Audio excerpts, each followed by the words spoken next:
ஓம் சாந்தி. எல்லோரும் குஷியாக இருக்கிறீங்களா?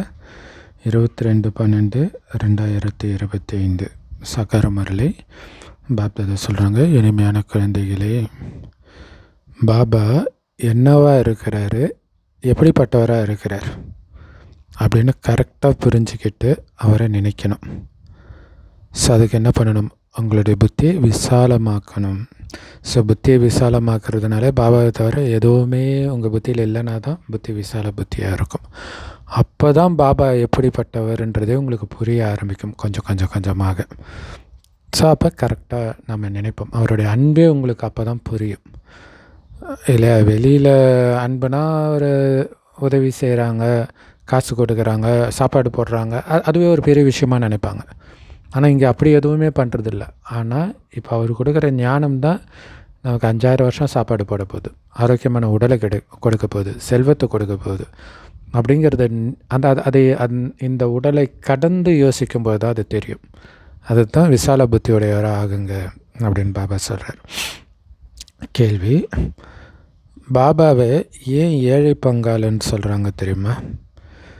ஏன்னா இப்போ முழு உலகமும் ஏழையாக தான் இருக்குது, துக்கம் நிரம்பியதாக தான் இருக்குது.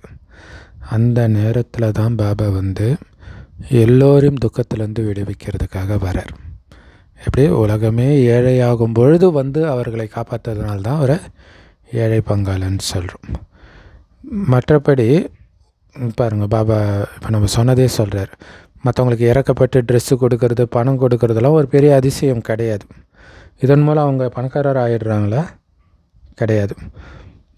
அதனால் நான் ஒன்றும் ஏழைகள் மலைவாழ் மக்களுக்கெல்லாம் காசை கொடுத்து ஏழை பங்காளன்னு சொல்லிக்கல. அப்படி தானே இங்கே மனிதர்கள் சொல்லிக்கிறாங்க. ஸோ பாபா என்ன பண்ணுறார் அப்படின்னா, ஏழைகளாக, அதாவது தூய்மையற்றவர்களாக இருக்கக்கூடிய கலியுகவாசிகளுக்கு ஞானத்தை கொடுத்து தூய்மையாக்குறார். தூய்மையாக்கினோடனே எல்லாமே கிடைச்சிடுது. அதனால தான் ஒரு ஏழை பங்காளன். சுத்தம் சோறு போடுன்றாங்களே, அனைத்துமே அந்த தூய்மை தான் கொடுக்குது. எல்லாத்துக்கும் காரணம் தூய்மை இழந்தது தான். தூய்மை ஆகுங்கள் அப்படின்னு பாபா சொல்கிறார். பாருங்கள், இப்போ கலியுகத்தின் விஷயத்துக்கும் இல்லை, கலியுகத்தில் இவர் இப்படி பண்ணார் அப்படி பண்ணார். ஆனால் அதுக்கு முன்னாடி நம்ம செய்கிற சேவைக்கு முன்னாடி அது ஒன்றுமே கிடையாது. ஆனால் நம்மளை யாரும் மகிமை பாட போகிறதில்ல, நம்மளை உதாசீனதான் பார்த்தோம். அவங்களுக்கு வேறு வேலை பொழப்பே இல்லையாடான்னுவாங்க. ஆனால் இந்த உதவி அவங்களுக்கு தெரியாது இல்லையா? பாபா நம்ம மூலமாக அப்படி ஒரு பேருதவியை உலகத்துக்கு செஞ்சிட்டு இருக்கிறார். பாடல் அது கடைசியில் தான் அதை உணர்வாங்க. இதுதான் வசந்த காலம், உலகத்தை மறப்பதற்கு. இல்லை, இந்த உலகத்தை மறந்தால்தான் நாம் வசந்த காலத்தில் வரும்.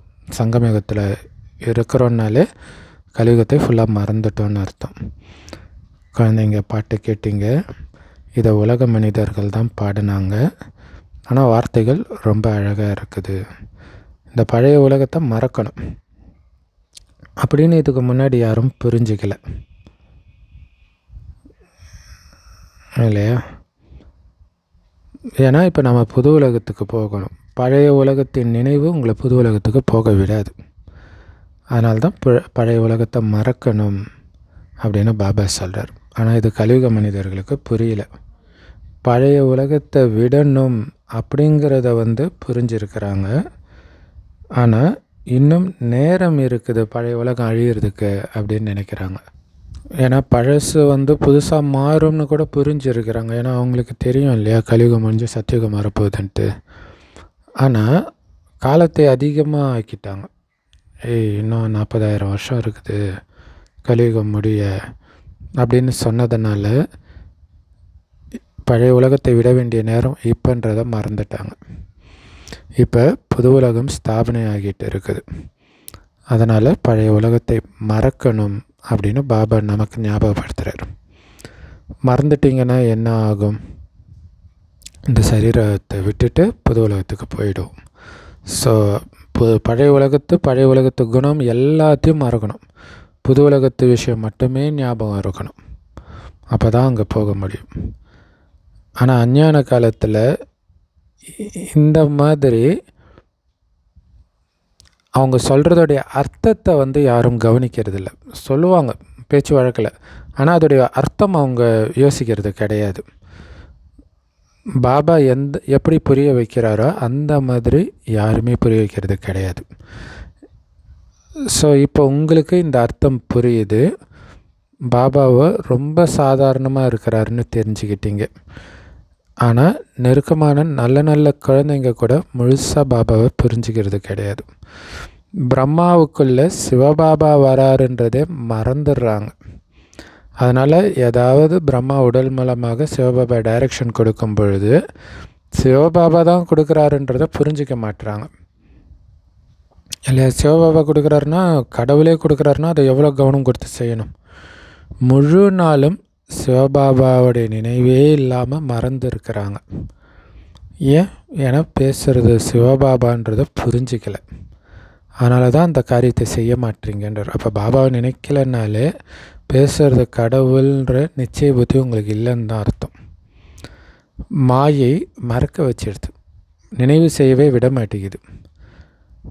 அதனால தான் பாபாவுடைய நினைவு நிலையாக இருக்கிறது இல்லை. ஸோ இருந்தாலும் முயற்சி பண்ணிக்கிட்டே இருக்கணும். கடைசியில் நிரந்தர நினைவு கண்டிப்பாக ஏற்படும். இந்த நேரத்தில் யாரும் கர்மாதித்த நிலை அடையலை.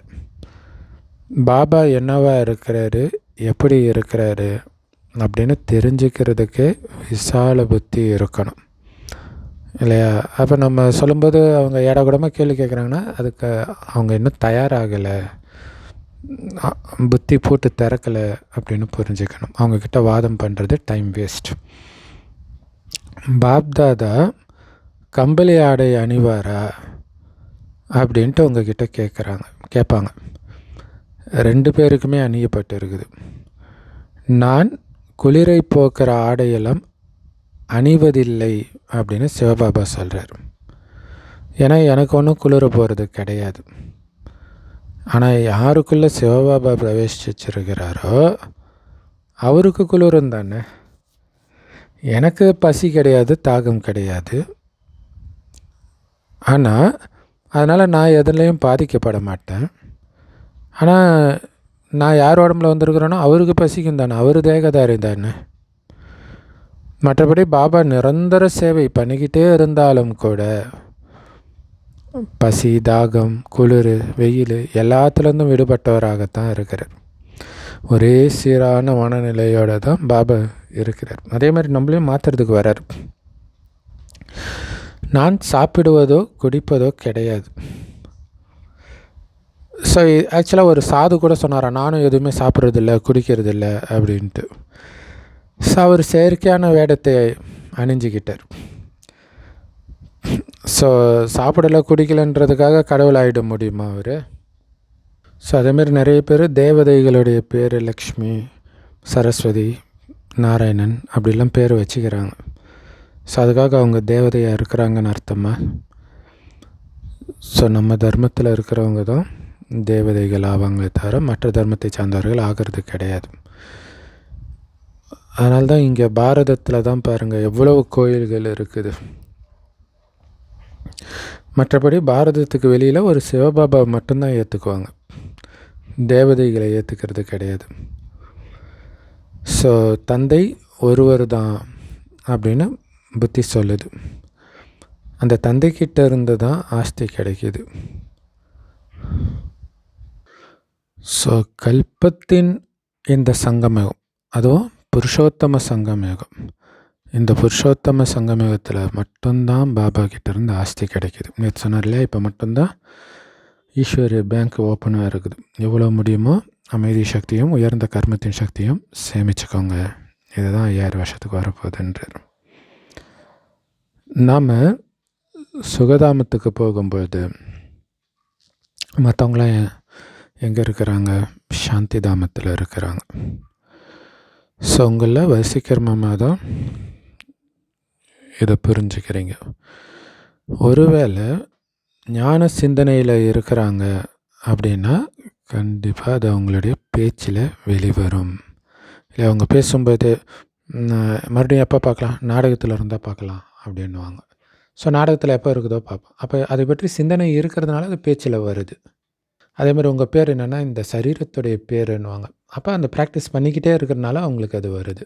ஸோ நீங்கள் பாபா மூலமாக ஞானம் நிறைந்தவராக, யோகம் நிறைந்தவராக ஆகிறீங்க. ஸோ அதுதான் ரூப் பசந்த்ன்றார். ரூப் பசந்த்னா யோகம் மற்றும் ஞானம் நிறைந்தவராக இருக்கிறோம். ஆனால் உலகத்தில் யாருமே நாங்கள் ரூப் பசந்தாக இருக்கிறோம், ஞானத்திலும் யோகத்திலும் நிரம்பி இருக்கிறோன்னு சொல்ல முடியாது. நீங்கள் இப்போ படிச்சுட்டு இருக்கிறீங்க, கடைசி வரைக்கும் வரிசைக்கிரமமான முயற்சிப்படி நீங்கள் படிச்சுட்டு தான் இருப்பீங்க. ஏன்னா கடைசி வரைக்கும் இந்த படிப்பு தொடரும். சிவபாபா அனைத்து ஆத்மாக்களின் தந்தை. ஸோ இது ஞாபகம் இருக்குது தானே.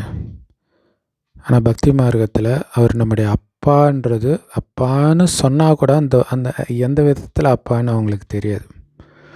ஆனால் இங்கே அந்த அப்பா முன்னாடி உட்காந்துட்டு இருக்கிறீங்க. மறுபடியும் இதே நேரத்தில் தான் அடுத்த கல்பத்திலையும் வருவார். வேறு எந்த நேரத்திலையும் பாபா வர வேண்டிய அவசியம் இல்லைன்னு நம்ம புரிஞ்சுக்கிறோம். இல்லை, அவர் வர வேண்டிய அவசியம் இப்போ தான் இருக்குது. ஏன்னா இப்போ தான் யுகம் மாறணும். சத்தியுகத்திலிருந்து திரேத்தா யுகம் மாறும் பொழுது அவர் வர வேண்டியதில்லை. துவாபரகத்திலேருந்து கலியுகம் மாறும் பொழுது கூட அவர் வர வேண்டியது கிடையாது. கல்பத்தின் சங்கமயுகத்தில் தான் அவர் வரார். இல்லை, பழைய கல்பத்தின் முடிவும் அடுத்த கல்பத்தின் தொடக்கத்துக்கும் இடையில் இருக்கக்கூடிய அந்த சங்கமயுகத்தில் தான் வரார். பாபாவை ஏழை பங்காளன்னு சொல்கிறோம். அப்படின்னா துக்கம் நிரம்பிய ஏழ்மை நிலையில் இருக்கக்கூடிய முழு உலகத்துக்கும் பாபா தந்தையாக இருக்கிறார். ஸோ அப்போ அவருடைய மனசில் என்ன இருக்கும்? நான் ஏழை பங்காளனாக இருக்கிறேன்னு தானே இருக்கும். பாபா வரும்போதெல்லாம் நம்ம பிச்சைக்காரனாக இருக்கிறோம். பிச்சைக்காரர்களை உலகத்தின் அதிபதி ஆக்கிட்டு போகிறார். ஸோ எல்லாருடைய துக்கமும் போகணும், எல்லாருடைய ஏழ்மையும் போகணும் அப்படிங்கிறது தானே இருக்கும். ஸோ ஞானம் இல்லாமல் ஏழ்மை போகாது, துக்கம் போகாது. மற்றபடி ட்ரெஸ்ஸு கொடுக்குறீங்க, காசு கொடுக்குறீங்கன்றதுனாலலாம் யாரும் பணக்காரராக ஆகிட மாட்டாங்க. ஏழைங்களை பார்த்த உடனே இவங்களுக்கு ட்ரெஸ் கொடுக்கணும் அப்படின்னு மனசில் வரலாம். ஏன்னா நான் ஏழை பங்காளன், ஏழைக்கு உதவி செய்கிறவன் அப்படின்னு ஞாபகம் வருது. கூடவே இதையும் நான் புரிஞ்சுக்கிறேன், நான் ஆதிவாசிகளுக்கு, மலைவாழ் மக்களுக்கு மட்டும் ஏழை பங்காளன் கிடையாது இல்லையா. ஒட்டுமொத்த உலகத்துக்கும் ஏழை பங்காளன். ஏன்னா ஒட்டுமொத்த உலகமும் ஏழை தான். ஸோ முற்றிலும் தூய்மையற்றவர்களை நான் தூய்மையாக்குறேன். தூய்மையற்றவர்களை தூய்மை ஆக்குபவன் தான் என்னுடைய பேர் இல்லையா. பதித்த பாவனான் தான் கூப்பிட்றாங்க. ஸோ நான் ஏழை பங்காளன், ஆனால் பணம் கொடுக்கறது கிடையாது. ஏன்னா அதை கொடுக்கறதுக்கு உலகத்தில் நிறைய பேர் இருக்கிறாங்க. ஏழைகளுக்கு தர்மம் பண்ணணுன்னு பணத்தை ஒதுக்குறாங்க. ஸோ அதை அனாதை ஆசிரமம் போன்ற இடத்துக்கு அனுப்புகிறாங்க. ஸோ நிறைய உலகத்தில் பெரிய பெரிய பணக்காரர்கள்லாம் நிறையா அது மாதிரி அனுப்புவாங்க. ஸோ அனாதைகள் இருக்கிறாங்க, அதாவது அவங்கள பாதுகாக்கிற தலைவனே இல்லாதவர்கள் அப்படின்னு பார்த்தா உலகத்தில் உள்ள எல்லோருமே அப்படி தான் இருக்கிறாங்க.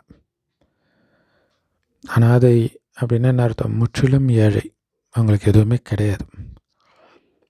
உங்களுக்கும் கூட இதுக்கு முன்னாடி நாதன் இல்லை, தலைவன் இல்லை, தந்தை இல்லை, ஏழையாக தான் இருந்தீங்க. ஏன்னா ஞானம் இல்லை. யாருக்கு ஞானமும் யோகமும் இல்லையோ அவங்க ஏழைகள் தான், அனாதைகள் தான். யார் யோகத்திலும் ஞானத்திலும் நிரம்பியவர்களாக இருக்கிறாங்களோ அவங்க அனைத்தும் உள்ளவர்கள். ஞானமும் யோகமும் நிரம்பி இருந்தாலே அனைத்தும் அவர்களை தேடி வந்துடும் முழு கல்பத்துக்கும். அப்போ உண்மையான பணக்காரர்கள் நாம தான். ஸோ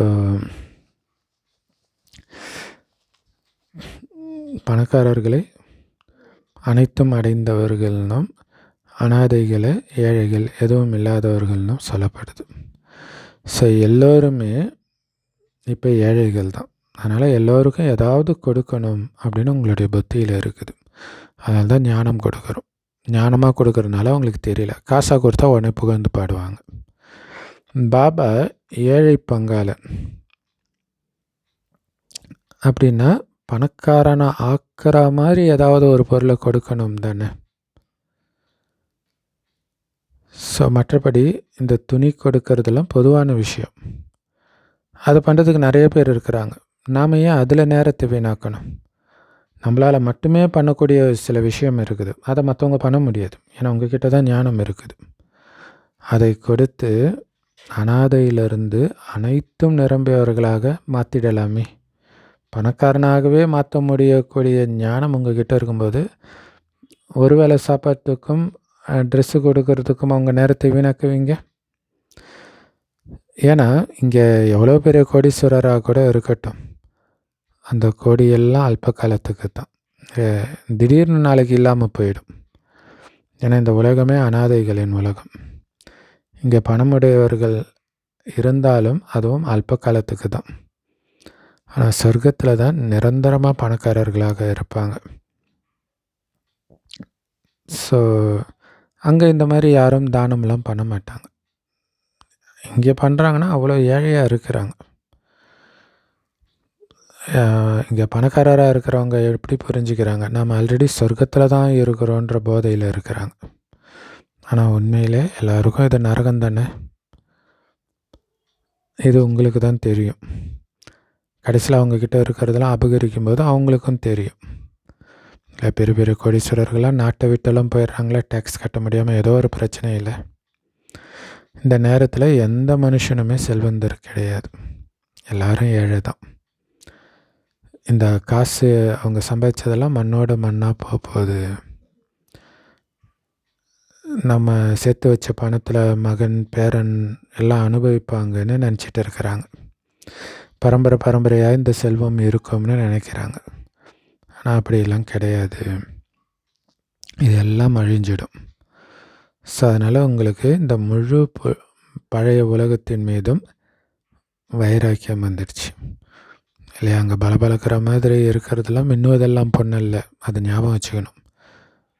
இங்கே எதுவுமே பொன் கிடையாது, எல்லாமே துக்கத்தை கொடுக்கக்கூடியது. அதனால் இந்த பழைய உலகத்தை நான் பார்க்க மாட்டேன், பழைய உலகத்தின் விஷயத்தை கேட்க மாட்டேன், நினைக்க மாட்டேன் அப்படின்னு வைராக்கியம் இருக்கணும். புது உலகத்தை சொர்க்கம்னும் பழைய உலகத்தை நரகம்னும் சொல்லப்படுது.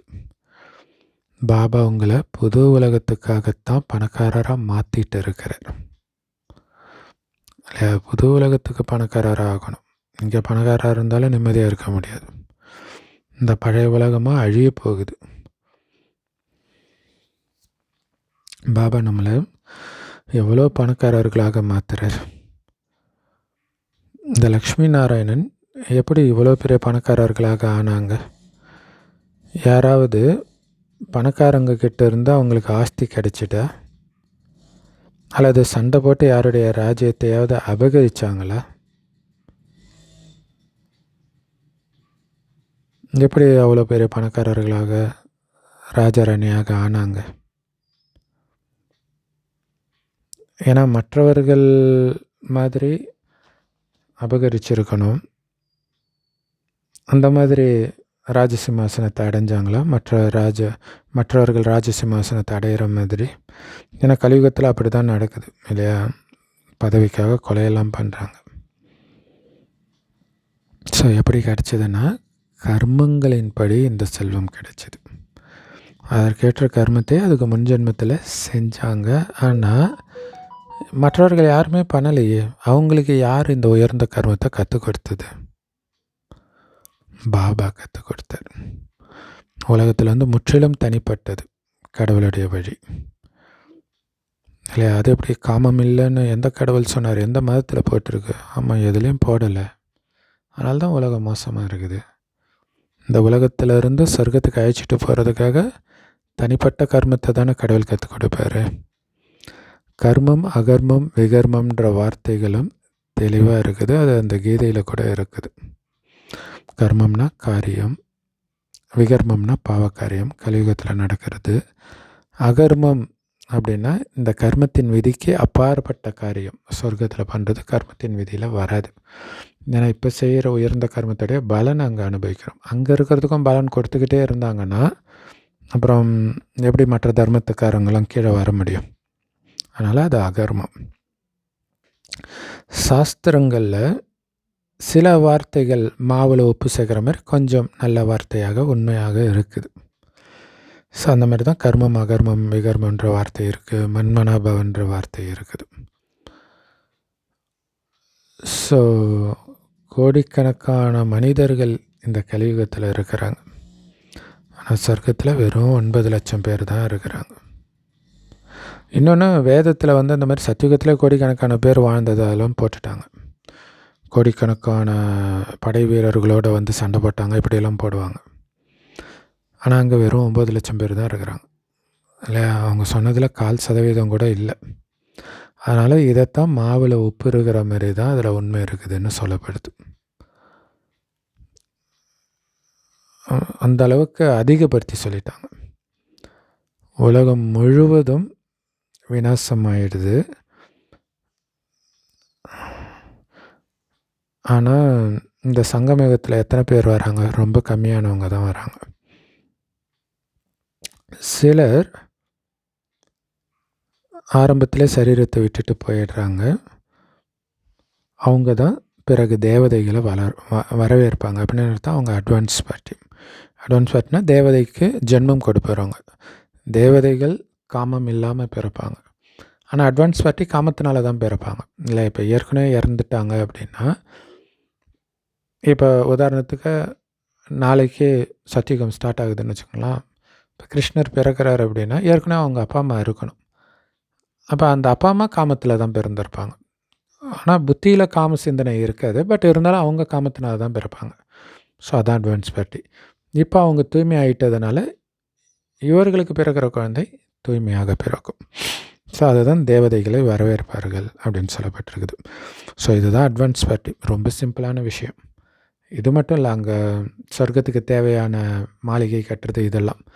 ஸோ இது தெரியாமல் உட்காந்துட்டு சங்கர் பார்ட்டி அதான் அட்வான்ஸ் பார்ட்டி, நாங்கள் கொடுக்குறது தான் அட்வான்ஸ் ஞானம்னு இருக்கிறதெல்லாம் குழப்பம் பண்ணி தாதிங்களெல்லாம் திட்டி, பாபாவெல்லாம் திட்டி, பிரம்ம பாபாவை திட்டி, பாபா யாரையாவது திட்டுவாரா? சிவபாபா. ஸோ அதை கூட புரிஞ்சிக்கக்கூடிய சக்தி இல்லாமல் பாவம் அங்கே போய் விழுறாங்க. என்ன பண்ணுறது? சரி, முகலி அப்படின்னு ஒரு குழந்தை இருந்தாராம். பாபா குழந்தை நல்ல குழந்தையாக இருந்தாராம். அப்போ கண்டிப்பாக நல்ல குடும்பத்தில் தானே பிறவி எடுத்திருப்பார். ஸோ வரிசைக்கரமான முயற்சிக்கு ஏற்ப வரிசைக்கரமான சுகத்தில் பிறவி எடுக்கிறாங்க. ஏன்னா அவங்க அந்த அளவுக்கு இப்போ முயற்சி பண்ணியிருக்கிறாங்க. அதை சுகத்தையும் அடையணும், கொஞ்சம் துக்கத்தையும் அடையணும். ஏன்னா கொஞ்சம் பாவக்கர்மம் மீதி இருக்கும். கர்மாதித்த நிலை அடையலை இல்லையா? கர்மாதித்த நிலை அடைந்தால்தான் அவங்க துக்கத்தை அடைய மாட்டாங்க. ஸோ ரொம்ப சுகம் நிரம்பிய வீட்டில் போய் பிறவி எடுப்பாங்க. இங்கே வந்து சுகம் நிரம்பிய வீடு இல்லைன்னு நினைக்காதீங்கன்றார். கலியுகத்தில் சுகம் நிரம்பிய வீடு இருக்குமா அப்படின்னு நினைக்காதீங்க. நிறைய நல்ல நல்ல குடும்பங்கள் இருக்குது. கேட்கவே கேட்காதீங்க. பிரம்ம பாபாவே பார்த்துருக்கிறாரு. ஒரே வீட்டில் எல்லா மருமகள்களும் ஒன்றா சேர்ந்து அப்படி ஒரு அமைதியாக இருக்கிறாங்க. எல்லோரும் ஒன்றா பக்தி செய்கிறாங்க, கீதை படிக்கிறாங்க. இவ்வளவு பேர் எல்லோரும் ஒன்றா இருக்கிறீங்களே, சண்டையெல்லாம் நடக்காதான்னு பாபாவே கேட்பாராம். ஸோ எங்ககிட்ட சொர்க்கமே இருக்குது, நாங்கள் எல்லோரும் ஒற்றுமையாக இருக்கிறோம், ஒருபோதும் சண்டை போடுறதே கிடையாது, அமைதியாக இருக்கிறோம் அப்படின்னு சொன்னாங்களாம். இது எங்களுக்கு சொர்க்கத்தை மாதிரி இருக்குதுன்னு சொல்கிறாங்களாம். ஸோ அப்படின்னா கண்டிப்பாக சொர்க்கம் கடந்து போய் இருக்குது, அதனால தான் அந்த மாதிரி இருக்குதுன்றாங்க. ஆனால் இங்கே நிறைய பேருடைய சுபாவம் சொர்க்கவாசி ஆகிற மாதிரி தெரியலை. இங்கே சொல்கிறார் சங்கமயுகத்தில். கலியுகத்திலே அப்படி சொர்க்கத்தில் இருக்கிற மாதிரி இருக்கிறவங்க இருக்கிறாங்க. ஆனால் சங்கமயுகத்திலே சிலருடைய நடத்தை எப்படி இருக்குதுன்னா தாசதாசி மாதிரி நடத்தை இருக்குது. ஏன்னா தாசதாசியும் உருவாகணும் இல்லையா? அதனால தான் பாபா குழந்தைங்கள சிலருடைய நடத்தை மோசமாக இருக்குதுன்னா அவங்க வேலைக்காரி ஆகணும்ல. இங்கே ராஜ்யம் ஸ்தாபனை ஆகுது. ஸோ இதில் ரொம்ப கவனமாக இருக்கணும் இல்லையா? இப்போ இங்கே ஒரு பதவியில் இருக்கிறாங்க அப்படின்னா சங்கமேகத்தில் சொர்க்கத்தில் உயர்ந்த பதவியில் இருக்கணும்னு அவசியம் கிடையாது, வேலைக்காரியாக கூட இருக்கலாம். ஸோ அந்த மாதிரி பதவியில் இருக்கிறவங்க மோசமாக நடந்துக்கிறாங்கன்ட்டு அவங்கள ஃபாலோ பண்ணிங்கன்னா நம்மளும் முடிஞ்சு போச்சு கதை. ஸோ ரொம்ப எச்சரிக்கையாக இருக்கணும். ஸோ அதோடைய நினைவு தான் மகாபாரதத்தில் திருதராஷ்டிரன் மோசமான ராஜா. அப்போ இது ஒன்றும் சரியில்லை அப்படின்ட்டு விதுரன் வெளியேறிடுவோம். ஏன்னா இங்கே இருந்தால் நம்ம பாவம் செய்ய வேண்டியதாக இருக்குது அப்படின்ட்டு அந்த போருக்கு கூட வரமாட்டார். அப்படின்னு அர்த்தம், நியாயத்துக்கு எதிராக நான் நடந்துக்க மாட்டேன் அப்படின்ட்டு விலகிறார். ஸோ அதெல்லாம் அங்கே யுக்தி இருக்குது. ஏன்னா இங்கே ராஜ்யம் உருவாகுது, எல்லோரும் தேவையில்லையா? மற்றபடி யார் பிராமணர்களாக ஆகிறாங்களோ அவங்க தெய்வீக வம்சத்தில் வரக்கூடியவர்கள். ஆனால் வரிசைக்கிரமமான முயற்சிப்படி தான் பதவி கிடைக்கும். சிலர் ரொம்ப ரொம்ப ரொம்ப இனிமையானவர்களாக இருக்கிறாங்க, எல்லோர் மீதும் அன்பு செலுத்துகிறாங்க, ஒருபோதும் யார் மீதும் கோபப்பட மாட்டாங்க. ஏன்னா கோபப்படுறதன் மூலம் துக்கம்தான் ஏற்படுது. யார் எண்ணம் சொல் செயல் மூலமாக யாருக்காவது துக்கம் கொடுத்துக்கிட்டே இருக்கிறாங்களோ அவங்கள துக்கமுடைய ஆத்மான்னு சொல்லப்படுது. ஏன்னா அந்த ஆத்மா துக்கத்தில் இருக்குது, அதனால தான் எல்லாருக்கும் துக்கத்தை கொடுக்குது. சூப்பர் இல்லை? நீங்கள் சுகத்தில் இருந்தால் சுகத்தை கொடுப்பீங்க, துக்கத்தில் இருந்தால் துக்கத்தை தான் கொடுப்பீங்க. ஸோ எப்படி புண்ணிய ஆத்மா பாவாத்மான்னு சொல்கிறாங்க இல்லையா, அந்த மாதிரி. ஸோ இது எதுவுமே சரீரத்தை வச்சு சொல்லலை, ஆத்மாவை தான் சொல்கிறாங்க. ஏன்னா ஆத்மா தான் புண்ணிய ஆத்மாவா பாவாத்மாவா ஆகுது, அந்த காரியங்களையும் ஆத்மா தான் பண்ணுது. அதேமாதிரி பாவாத்மாக்கள் எல்லோரும் ஒரே மாதிரியும் இருக்கிறது கிடையாது, ஒவ்வொருத்தர் ஒவ்வொரு மாதிரி இருக்கிறாங்க. அதேமாதிரி புண்ணிய ஆத்மாக்களும் எல்லோரும் ஒரே மாதிரி இருக்கிறது கிடையாது, எல்லோரும் வரிசைக்கிரமமான முயற்சியின்படி இருக்கிறாங்க, வரிசைக்கிரமமாக. ஸோ மாணவர்கள் அவங்கள பற்றி புரிஞ்சிக்க முடியும் தானே. நம்முடைய குணம் எப்படி இருக்குது, நம்மளுடைய மனநிலை எப்படி இருக்குது, நம்ம எப்படி நடந்துக்கிறோம், எல்லாருக்கிட்டையும் நம்ம அன்பாக பேசுகிறோமா, எரிஞ்சு விழுறோமா, இதெல்லாம் அவங்களால புரிஞ்சிக்க முடியும். யாராவது ஏதாவது பேசுனாங்கன்னா நம்ம தலைகீழாக பதில் சொல்கிறோமா, அதெல்லாம் கவனம் கொடுக்கணும். பாபா கிட்ட நிறைய குழந்தைங்க இந்த ஞானத்தை கேட்குறாங்க. குழந்தைங்க மேலே கோபம் வந்துடுது. எவ்வளவு முடியுமோ அவ்வளவு அன்பாக காரியத்தை செய்யுங்க. ஸோ எவ்வளவு முடியுமோ அவ்வளோ அன்பாக காரியத்தை செய்ய சொல்கிறார் குழந்தைங்க கிட்ட. எவ்வளோ கோபப்படுத்தினாலும் நம்ம அன்பாக புரிய வைக்கணும். ஏன்னா அது முந்தைய ஜென்மத்து சமஸ்காரத்தோடு வருது, ஆனால் அன்புனால அதை மாற்ற முடியும். ஸோ அதனால தான் சின்ன குழந்தைங்களை மாற்றுறதுக்கு காதை பிடிப்பாங்க, காதை திருவாங்க இல்லையா. ஸோ கிருஷ்ணரை பற்றி சொல்கிறாங்க, அவரை உரலில் கட்டி போட்டாங்க அப்படின்னு சொல்லுவாங்க. இது கூட இப்போத்தைய விஷயம்தான். சின்ன குழந்தைங்க தொந்தரவு பண்ணுறாங்க அப்படின்னா கட்டிலில் மரத்தில் கட்டி போட்டுடுங்க. இல்லை குழந்தையாக இருக்கும் பொழுது அப்படியே தவந்துட்டே போய் எல்லாத்தையும் தட்டி விட்டுரும் இல்லையா குழந்தை, அது மாதிரி கட்டி போட்டுருங்க, அடிக்காதீங்க.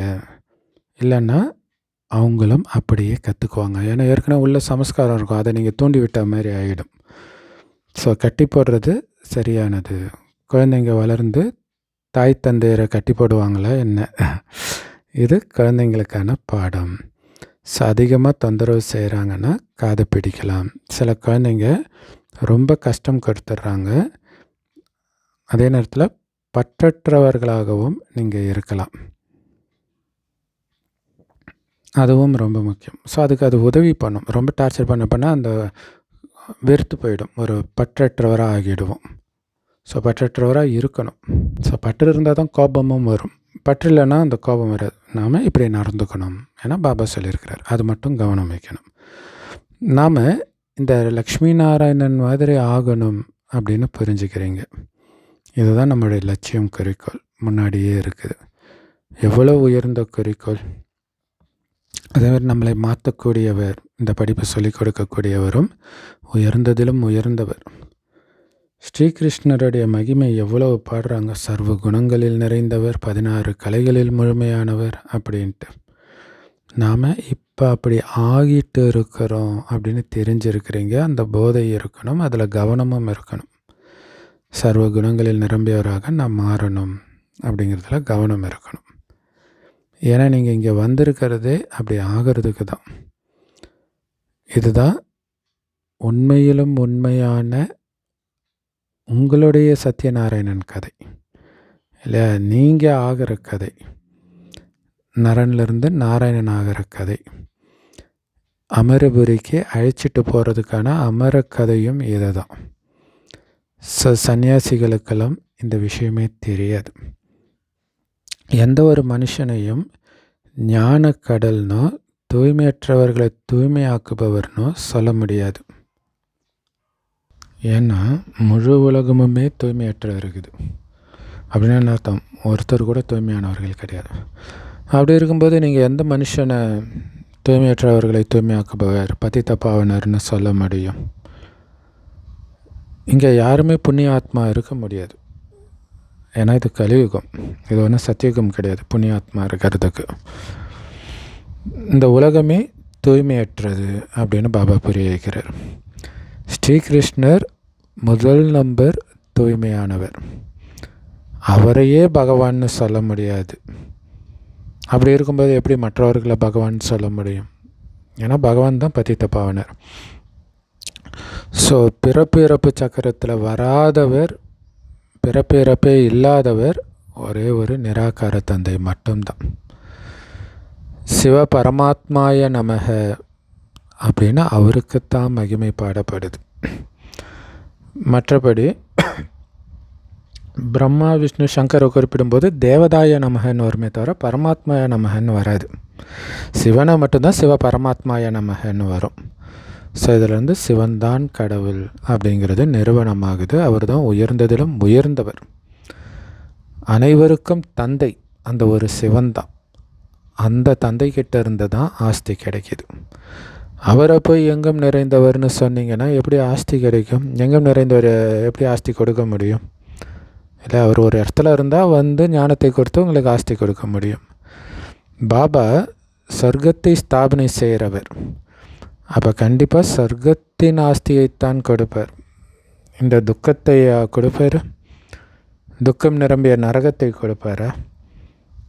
இந்த லக்ஷ்மி நாராயணன் முதல் நம்பர் சுகத்தை அனுபவிப்பவர்கள், சொர்க்கத்தின் ஆஸ்தியை அடைந்தவர்கள். எப்படி அடைஞ்சாங்க?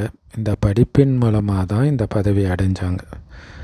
பாரதத்துடைய பழமையான ராஜயோகம் இதனால தான் புகழ்பெற்றதாக இருக்குது. ஏன்னா ஒரு பிச்சைக்காரர்களாக இருந்தவர்களை உலகத்துக்கே அதிபதியாக ஆக்கின யோகம்னா அது கண்டிப்பாக புகழ்பெற்றதாக தானே இருக்கும். இந்த ராஜயோகத்தின் மூலமாக தான் மனிதர்கள் உலகத்துக்கே எஜமானராகிறாங்க. அதே நேரத்தில் இந்த ராஜயோகத்தை சகஜ ராஜயோகம், சகஜ ஞானம் அப்படின்னு சொல்லப்படுது. இல்லை, ரொம்ப ஈஸி புரிஞ்சுக்கிறது. தேவதையாக இருந்தும் இழந்துட்டோம், காரணம் தூய்மை இழந்துட்டோம், மீண்டும் தூய்மையான தேவதையாகிடலாம். ரொம்ப ஈஸி தானே. ஸோ இந்த ஒரே ஒரு ஜென்மத்தில் நீங்கள் பண்ணுற முயற்சியின் மூலமாக 5000 வருடத்திற்கான பிராப்தியை அடையிறீங்க. இப்போ எவ்வளோ பலன் கிடைக்கிது பாருங்கள். பக்தி மார்க்கத்துலேயோ ஒவ்வொரு பிறவிலும் ஏமாற்றம் தான் அடைஞ்சிங்க. பக்தி செஞ்சு எதுவுமே கிடைக்கிறது கிடையாது, அலையிறது தான். இல்லை, இந்த கோயிலுக்கு போன திருப்தி ஆகிட்டேன்னா மறுபடியும் அந்த கோயிலுக்கு போ, அந்த கோயிலுக்கு போ, அப்படி அலைஞ்சிட்டே இருந்தீங்க. ஆனால் உங்களுக்கு ஒரே ஜென்மத்தில் எவ்வளோ கிடைக்கிது, அதுவும் ஈஸியாக கிடைக்கிது. அதனால தான் சகஜமானதுன்னு சொல்லப்படுது. ஒரு வினாடியில் ஜீவன் முக்தின்னு சொல்லப்பட்டிருக்கு இல்லையா? ஸோ 5000 வருஷம் கணக்குப்படி இது ஒரு வினாடி மாதிரி தான். இன்றைக்கி பாருங்கள் என்னென்ன கண்டுபிடிப்புகள் வெளிப்பட்டு இருக்குது சயின்ஸ் மூலமாக. அவ்வளோ அதிசயம் நடக்குது. ஆனால்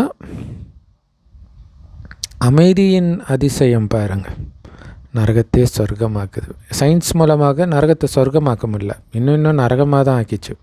இல்லையா? சக்தி வாய்ந்த அணுகுண்டை தயாரித்து சொர்க்கமாக உருவாகும், நரகம் இன்னும் அழிவுக்கான பாதை தான் உருவாகுது. ஸோ அப்போ சயின்ஸை ஓவர்டேக் பண்ணுது சைலன்ஸ். இங்கே எதுவுமே கிடையாது இல்லையா? நீங்கள் ஒன்றும் அணு ஆயுதத்தோடு உட்காந்துட்டு இல்லை, அமைதியாக உட்காந்துட்டு இருக்கிறீங்க. எல்லாரையும் மாதிரி நீங்கள் வேலை செய்கிறீங்க, குடும்பத்தை பார்த்துக்கிறீங்க, கை காரியம் செய்து புத்தி பாபாவை நினைக்கிது, அவ்வளோதான். எப்படி காதலன் காதலி தூரம் இருந்தாலும் ஒருவர் நினைவு செஞ்சுக்கிட்டே எல்லா காரியத்தையும் செய்கிறாங்களோ அந்த மாதிரி. ஆனால் அவங்க முகத்தோற்றத்தில் காதல் வயப்பட்டிருக்கிறாங்க. இங்கே ஸோ அந்த முகத்தோற்றம் தான், அங்கேயும் காமம் இருக்காது. இல்லை, குறிப்பாக அந்த ஸ்கூல் டைமில் வர லவ்லெல்லாம் காமம் இருக்காது. அந்த முகத்தோற்றத்திலே மயங்கி கிடப்பாங்க. எங்கே உட்காந்துட்டு இருந்தாலும் அவங்க நினைவு வந்துக்கிட்டே இருக்கும். ரொட்டி சாப்பிட்டுட்டு இருப்பாங்க, முன்னாடி காதலனோ காதலியோ பார்த்துக்கிட்டே இருப்பாங்க மனசால். ஸோ கடைசியில் உங்கள் நிலைமை கூட பாபாவை அப்படி நினைப்பீங்க, உருகி உருகி காதலிக்கிற மாதிரி. திரும்புகிற பக்கமெல்லாம் ஜோதியே ஜோதி தான் தெரியும். பாபாவை மட்டுமே நினைவு செஞ்சுட்டு இருப்பீங்க கடைசியில். நல்லது. அற்புதமான முறையில் கொடுத்த அன்பான தாய் தந்தை பாப்தாதாவுக்கு அன்பு நினைவுகள் மற்றும் காலை வணக்கம். பாபா சொல்கிறாங்க, ஸோ நீங்கள் ஞான கடலிலிருந்து அந்த ஞானத்தை கவர்ந்து செல்லும் ஞான மேகங்களாகி எப்போவுமே உங்கள் வாயிலிருந்து சுகம் கொடுக்கக்கூடிய வார்த்தைகள் மட்டுமே வரணும். துக்கம் கொடுப்பவராக ஆகவே கூடாது. இந்த ஞானத்தை சிந்தனை செஞ்சுக்கிட்டே இருக்கணும். அப்போ அதை சிந்தனை செஞ்சுட்டு இருந்திங்கன்னா அது கண்டிப்பாக வாயிலும் வரும். ஸோ வாயிலிருந்து ஞான ரத்தினங்கள் மட்டுமே வரணும்னா அப்போ எந்த அளவுக்கு இந்த சிந்தனையிலே இருக்கணும்னு யோசிச்சு பாருங்கள். அப்போ தான் 24 மணி நேரம் வெறும் ஞானம் மட்டுமே வாயிலிருந்து வரும். பற்றற்றவர்களாக ஆகணும். எல்லாருக்கிட்டேயும் அன்பாக தான் வேலை வாங்கணுமே தவிர கோபப்படக்கூடாது. பாதுகாப்பற்றவர்கள் இல்லையா, ஒட்டுமொத்த கலியுகவாசிகளும் அவர்களை பாதுகாப்புள்ளவர்களாக, அதாவது சிவபாபாவுடைய குழந்தைகளாக ஆக்கிற சேவை பண்ணணும். வரதானம் தனது ஃபரிஸ்தா நிலை மூலமாக கதி சத்கதி எனும் பிரசாதம் வழங்கி மாஸ்டர் கதி சத்கதி வள்ளல் ஆகுங்கள். கதினா முக்தி, சத்கதினா சொர்க்கம், சத்யோகம். இதுக்கு விளக்கம், நிகழ்காலத்தில் உலகத்தில் இருக்கிற நிறைய ஆத்மாக்கள் துக்கத்தின் வசப்பட்டு கதறிட்டு இருக்கிறாங்க இல்லையா? சிலர் விலைவாசி ஏற்றத்தினால் அழுகுறாங்க, சிலர் பட்டினியில் அழுகுறாங்க, சிலர் உடல் வியாதியினால் அழுதுட்டு இருக்கிறாங்க, சிலர் அந்த உறவுகள் சரியில்லை, இந்த மாதிரி மன அமைதியின்மையினால் கதறிட்டு இருக்கிறாங்க. அதனால் நமக்கு எப்போ விடிவு காலம் வரும், எப்போ நம்ம வாழ்க்கையில் ஒரு அமைதி வரும் அப்படின்னு அமைதியின் சிகரத்தின் பக்கம் எல்லாருடைய புத்தியும் திரும்புது. ஸோ எல்லோரும் மேலே பார்ப்பாங்க. இல்லை, மேலே பரந்தாமல் மட்டும் இல்லை, சூக்ஷ்மோதனமும் அங்கே தான் இருக்குது. ஸோ அப்போ அமைதியின் சிகரம்ன்றது அந்த ஃபரிஸ்தா ரூபத்தில் நீங்கள் இருக்கிறத தான். இல்லை, இங்கேருந்து நீங்கள் தப்பிச்சு மேலே போயிடுறீங்க புத்தியினால். ஸோ எல்லோரும் இந்த அழுகுரலுக்கு பின் வெற்றி முழக்கம் எப்படா கேட்கும்னு பார்த்துட்டு இருக்கிறாங்க. அதனால் இப்போ இந்த மண்ணுலகத்தில் ஃபரிஸ்தா ரூபத்தின் மூலமாக உலகத்தின் துக்கத்தை தூர விளக்குங்க. இல்லை, ஃபரிஸ்தானாலே முழுக்க அமைதியின் சொரூபமாகி அமைதியின் அதிர்வலைகளை நாலாபுரமும் பரவ செஞ்சுக்கிட்டே இருக்கிறது தான் ஃபரிஸ்தா ரூபம். ஸோ அப்போ இந்த பூமியில் இருந்துக்கிட்டே அந்த காரியத்தை நீங்கள் பண்ணுங்கள். இல்லை, பூமியில் உடம்பு இருக்குது, ஆனால் புத்தி அங்கே இருக்குது சூக்ஷ்மோதனத்தில் ஃபரிஸ்தா ரூபத்தில். அங்கேருந்து உலகத்துக்கு அமைதியின் சக்தியினால் உலகத்தையே முழுகடியணும். அப்போ தான் அந்த உலகத்தின் துக்கம் விலகும். ஏன்னா மாஸ்டர் கதி சத்கதி வள்ளல் நீங்கள் தானே. அதனால் பக்தர்களுக்கு கதியும் சத்கதியும், அதாவது முக்தியும் ஜீவன் முக்தியும் கொடுங்க பிரசாதமாக அப்படிங்கிறார். ஸோ இதோடைய நினைவு தான் கோயிலில் பிரசாதம் கொடுக்கறது இருக்குது பக்தர்களுக்கு. அந்த சாதத்தை பிரசாதம் அவங்க கொடுத்துக்குவாங்க, ஆனால் கதி சத்கதின்ற பிரசாதத்தை நாம் தான் கொடுக்க முடியும். ஸ்லோகன், எப்படிப்பட்ட பிரச்சனை வந்தாலும் கஷ்டம் வந்தாலும் மனம் கொஞ்சம் கூட ஆடக்கூடாது. அந்த மாதிரி உங்கள் மனசை வந்து சக்திசாலியாக ஆக்குங்கன்றார். இல்லை எந்த அளவுக்கு பாபா நினைவிலேயே மூழ்கி இருக்கிறோமோ, அந்த ஒருவருடைய நினைவிலே ஏகாந்த நிலையில் ஏகாகிரத்த மனநிலையில் இருக்கிறோமோ அந்த அளவுக்கு மனம் பலமாகும். ஸோ அதான் பாபா சொல்கிறல, என்ன வேணாலும் நடக்கட்டும், ஒரு செகண்டில் அப்படியே அமைதியில் மூழ்கிடுங்கன்றார். ஸோ அந்த பயிற்சி அடிக்கடி பண்ணிக்கிட்டே இருங்க, ஜஸ்ட் ஒரு செகண்டாவது பண்ணுங்க அப்படிங்கிறார். அவிக்தேஷரா கர்மாதித்த நிலை அடையிறதுக்கான தீவிர பயிற்சி. இப்போ சேவை அப்படிங்கிற கர்ம பந்தனத்தில் கூட வராதிங்க. சேவை ஒரு கர்மம் தானே, அந்த பந்தனத்திலையும் வராதிங்கன்ற. அப்படின்னா என்ன அர்த்தம்னா, என் இடம் இது, என்னோடய சேவை இது, நான் உருவாக்கின ஸ்டூடெண்ட்ஸு, இவங்க என் கூட சேவை செய்கிற ஒத்துழைப்பாளர்கள், இது எல்லாமே சேவையின் கர்ம பந்தனம். இல்லை எந்த இடத்துல வேணாலும் நீங்கள் போய் சேவை செய்யணும். இல்லை இது எங்கள் டிஸ்ட்ரிக்ட்டுப்பா, இது எதுக்கு எங்கள் டிஸ்ட்ரிக்டில் வந்து சேவை செய்கிறீங்க, அந்த மாதிரி நிறைய பிகேஸ் இருக்கிறாங்க இல்லையா. ஸோ பாபா இதை சொல்கிறாரு, பட் அவங்களுக்கு அது புரிகிறது கிடையாது. அடுத்தது, இது என்னுடைய சேவை, இதை எப்படி நீ பண்ணலாம், அதுவும் இருக்கக்கூடாது. ஸோ இதை நான் உருவாக்கினேன் அப்படிலாம் யாரையும் உருவாக்கிட முடியாது. அதுக்கு பின்னாடி பாபாவுடைய பங்களிப்பு நிறையா இருக்கும். இல்லை நம்ம சொல்கிற அத்தனை பேரும் பாபா குழந்தை ஆகிறாங்களா, ஆகலை. அப்போ எப்படி ஆனவங்கெல்லாம் உங்களால் தான் ஆனாங்கன்னு சொல்ல முடியும். ஸோ அதனால் இது எல்லாம் சேவையின் கர்ம பந்தனம். அப்படியே மனசு ஃப்ரீயாக இருக்கணும், அவ்வளோதான். ஸோ இதிலிருந்தும் விடுபட்டு கர்மாதித்த நிலை அடையணும். ஸோ கர்மாதித்த நிலை அடையணும். அடுத்தது, அவர்கள் எல்லாம் எதிர்பார்க்கிற இடம் இதுதான் அப்படின்னு மற்றவர்கள் உணரணும். உணர வைத்து அவங்கள குறிக்கோளுக்கு அருகில் அழைச்சிட்டு வாங்க. இல்லையா, லக்ஷ்மி நாராயணன் ஆகணும் அப்படின்ற குறிக்கோளை சொல்லி இதுதான் அது உண்மைன்னு அவங்க உணரணும். அப்படியே அவங்கள பக்கத்தில் அழைச்சிட்டு வாங்க. அதுக்கு நீங்கள் அனைத்து பந்தனத்திலிருந்தும் விடுபட்டவராக இருக்கணும்.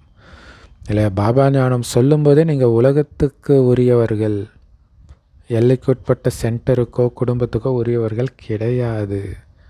அப்படித்தான் அவங்க பார்ப்பாங்க. அதில் ஏதாவது குற்றம் இருந்துச்சுன்னா பாபாவே விட்டுட்டு போயிடுவாங்க, அது டிஸ்சர்வீஸ் ஆகிடும். ஸோ அதனால தான் எல்லையற்ற மனநிலையில் இருந்து இந்த எல்லையற்ற சேவை செய்யுங்க அப்படின்னு பாபா சொல்கிறார். ஓம் சாந்தி. Love you Bap Dada. Thank you Bap Dada. குஷியாக இருங்க, குளிர்ச்சியாக இருங்க.